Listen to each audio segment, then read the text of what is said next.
Right, so the Palestinians should have consideration for Jewish children and other people that have jobs. They should tell that to the Jewish lynch mobs that was massacring Palestinian civilians in the early 1920s. And yes, the water does belong to Palestine. There's a lake in Lebanon that has its water supply continuously siphoned off by the Jews to feed their vineyards, which once belonged to Palestinians settling in that area. Since 1947, Israel has been continuously encroaching on Palestinian, Lebanese, and Egyptian territory. That's it. Great. Okay. Beautiful. Brandon, you like to use the share word. I'll break down share. Share, how do you share, right? 1, 3 stages to sharing. 1, you recognize the right. So let me bring it into this context. Israel recognized that they don't have the permission to enter Palestine. Palestine belongs to the Palestinians. They recognize the right to those people there. 2, you seek permission. May I come and occupy? I would like the Holy Land, Jerusalem. I have history. I would like to come here. So you ask. In this particular case, they asked and they were denied. And the third thing is the respect permission, which would be the end of the phase, or the sharing phase, is which the person said, yes, okay, we have an agreement now. This is my property. You sought permission. I grant you permission. But the process was interrupted. The process never took place because 1, from the interim, Israel never recognized Palestine's right to that land, and that they were in the wrong to come in there in the first place, that they needed to seek their permission, not the permission of the British or the UN or anybody like that. Their permission. Palestine's permission. And 2, they did not seek their permission. They seek the permission of the other big boy friends, the UN and whatnot. And they did not respect that permission after. Now we're going to go to Christmas and why it's relevant. There's 2 reasons why Christmas is relevant. Political power is relevant.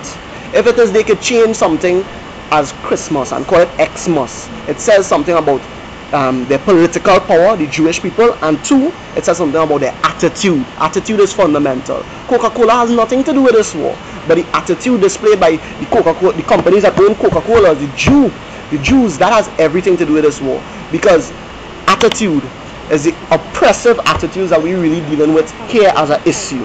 Then you keep drawing this parallel between Israel and Italy.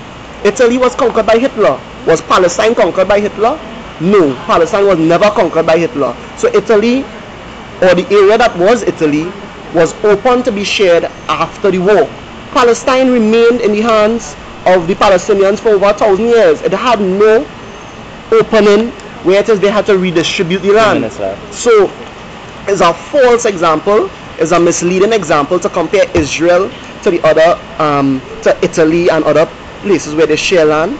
And really and truly it does an injustice to your side of the argument, in which you're trying to prove that that Israel has a right there, and you're looking for logical reasons and logical examples that you could use to illustrate where it is relevant, where it is Israel does have the right to inhabit that particular land. Now, 2, I'm going to go to Adali and the point she raised. She raised the point why it is they don't let them have a place. These Jewish people have a place. Let me ask you a question. Why it is the place that they need to have has to be Palestine? The reason has to do with the Zionist movement again, that Israel has historical roots in that region, and they wanted at all costs to occupy that particular space. They could have occupied any other space. America has a lot of spaces. They could have Israel right in the Caribbean by out Trinidad. They could have occupy Jamaica. They could have occupy Haiti. Why did they go there, fix up there, help some people out? Yes, because Haiti needs investment and resources, and probably would have been glad to have a wealthy, first world thinking people come and help. They could occupy Africa. They could have done something similar elsewhere. But they went here. They say they want this particular place, and they must get this particular place. And that is a perfect example of the American I must get what I want attitude, the capitalist mentality. I must have this. I will pursue this at all costs, and humans are subordinated to wants and desires of the strong.